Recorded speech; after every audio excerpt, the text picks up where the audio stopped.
बहुत समय पहले अयोध्या नामक राज्य में राजा हरिश्चंद्र राज करते थे। वे अपने सत्य, न्याय और धार्मिक कर्तव्य के लिए प्रसिद्ध थे। उनका राज्य समृद्ध था और उनके प्रजाजन उन्हें उनके न्यायपूर्ण शासन के लिए बहुत मानते थे।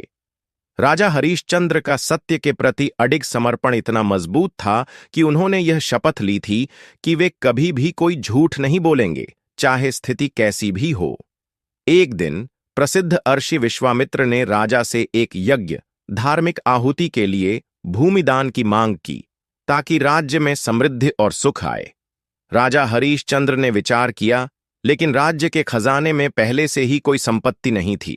फिर भी उन्होंने अर्षि की बात मानने के लिए अपना राज्य, अपनी संपत्ति और यहां तक कि अपनी पत्नी शिव्या और पुत्र रोहिताश्व तक को दान दे दिया।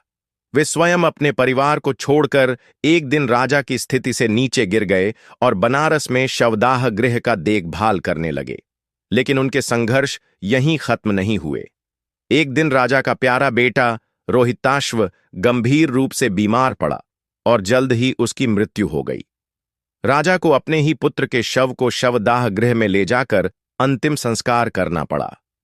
यह दृश्य उनके लिए अत्यंत कष्टकारी था, लेकिन उन्होंने अपने धर्म के प्रति अपनी निष्ठा नहीं छोड़ी।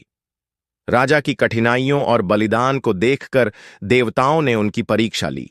इंद्रदेव, जो स्वर्ग के राजा हैं, राजा हरिश्चंद्र के पास आए और बोले, राजा, तुम्हारी सत्य के प्रति निष्ठा और धर्म के पालन ने हमें प्रभावित किया है। तुम जो भी मांगोगे वह तुम्हें मिलेगा।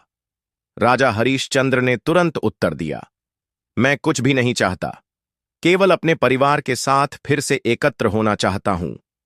देवताओं ने उनकी ईमानदारी और त्याग को सम्मानित किया। उन्होंने राजा की पत्नी और पुत्र को पुनः जीवन प्रदान किया और उनका राज्य भी पुनः स्थापित किया। इसके साथ ही राजा हरिश्चंद्र को सदा के लिए शांति और मोक्ष का आशीर्वाद मिला।